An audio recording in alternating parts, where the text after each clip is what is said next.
গাধাকে সৃষ্টি করার পর তাকে বলা হলো সকাল থেকে সন্ধ্যা পর্যন্ত তাকে ক্লান্তিহীন পরিশ্রম করতে হবে,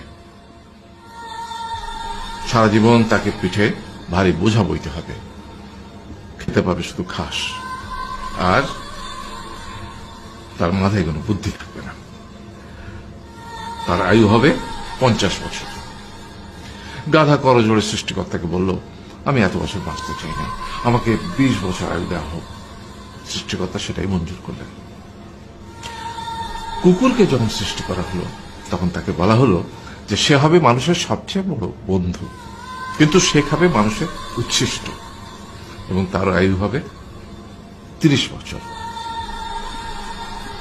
কুকুর সৃষ্টিকর্তাকে বলল, আমি এত বছর বাঁচতে চাই না, আমাকে 15 বছর আয়ু দেওয়া হোক। সেটাই মঞ্জুর করা হলো। এরপর বানরকে বলা হলো, তুমি শুধু গাছের এ ডাল থেকে ও ডালে ঝুল খাবে এবং নানান রকম ফন্দি ফিকির করে মানুষকে আনন্দ দিবে, তোমার আয়ু হবে 20 বছর। বানর বলল, আমি 20 বছর বাঁচতে চাই না, আমাকে 10 বছর দেওয়া হোক। সেটাই মঞ্জুর করা হলো। এবার এলো পুরুষ মানুষের পালা। তাকে বলা হলো যে তুমি হলে প্রাণীকুলের মধ্যে সবচেয়ে বিচক্ষণ এবং বুদ্ধিমান, সেই জন্য তোমাকে প্রাণীদের শিরোমণি করা হলো এবং তোমার আয়ু হবে 20 বছর।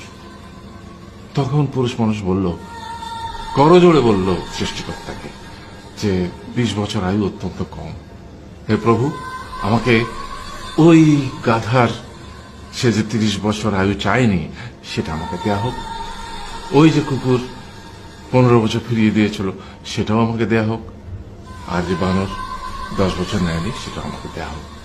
20 বছর অত্যন্ত কম, আমি দীর্ঘদিন বাঁচতে চাই। সৃষ্টিকর্তা সেটাও মঞ্জুর করলেন।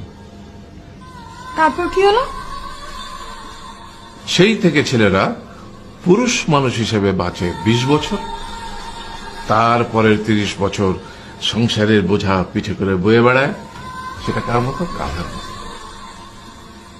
তারপরের 15 বছর সে তার ছেলে মেয়েরা যা দেয় সেই রকম ঠিক কুকুরের মতো উচ্ছিষ্ট খেয়ে বাঁচে। আর তারপরে বৃদ্ধ বয়সে ঠিক বানরের মতো, যেমন গাছের এডাল থেকে ওডাল ঝুল খায় বানর, তেমনি এই ছেলের বাড়ি থেকে ওই ছেলের বাড়ি, আর নানান রকম ফন্দি ফিকির করে তার নাতি নাতনিদের আনন্দ দেওয়ার চেষ্টা করে।